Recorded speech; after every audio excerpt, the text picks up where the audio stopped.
तपाईले गृहमन्त्रीलाई वा प्रधानमन्त्रीलाई एउटा त्यसको मात्र लेख्नु एक लाइनको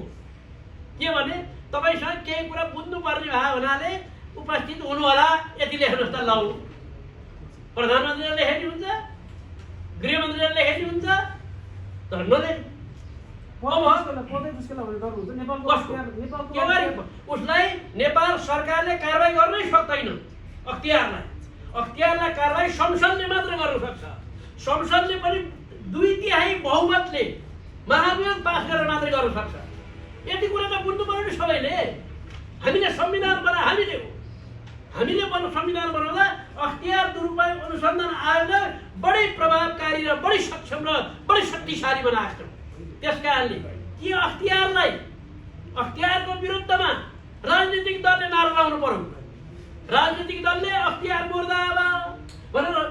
सडकमा आएर अख्तियारलाई घोक्राउन जानु पर्यो कि अख्तियारले मुद्दा लाउनु पर्यो त्यसो भएको हुनाले हिजो चाहिँ पुलिसले मुद्दा लाउने भएदेखि गृहमन्त्रीको ठाउँ पर्छ फेरि सिआइबी भयो प्रहरी भयो सशस्त्र भयो यिनीहरू चाहिँ सरकार अन्तर्गत हुन्छ